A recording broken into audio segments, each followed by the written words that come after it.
like the 70s to explain this to me. How did you guys get around? Well, you see, it's like this. Most of us, by the age of 8, we had several things. We all had dirt bikes. We had skateboards. We had bicycles that we rode religiously. And we had something that God gave us for free. Our own 2 feet. And those feet took us on all kinds of adventures. Now me, I was part of a gang. We weren't a wild gang.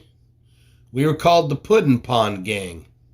Puddin' Pond was over by Big Rock, next to the 2 dead trees. And one time I spent the night at my friend's house, and about 6 o'clock at night, there was a phone call from my friend Toby, and he told Mitch and I that all of the gang was meeting up at the twin trees up on the flats, the old dead twin trees on the flats.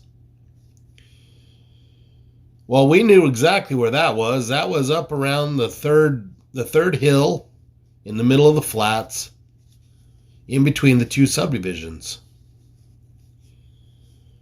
We took off that morning, rolled up our sleeping bags because we had slept outside. Rolled up our sleeping bags, grabbed a bite to eat really quick, and we were on our way by, I think it was 7:30, 8 o'clock in the morning.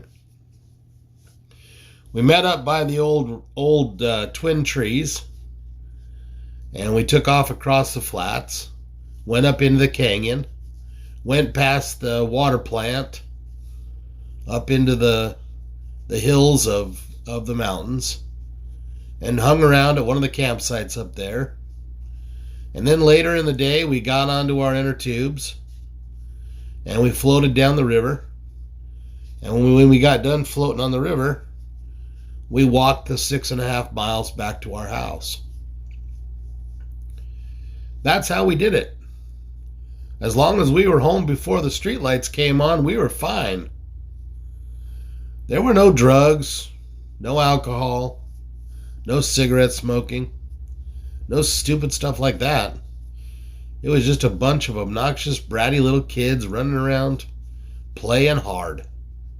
Playing football and all kinds of baseball and having one hell of a good time.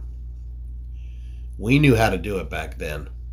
Kids today, they don't know what they're missing.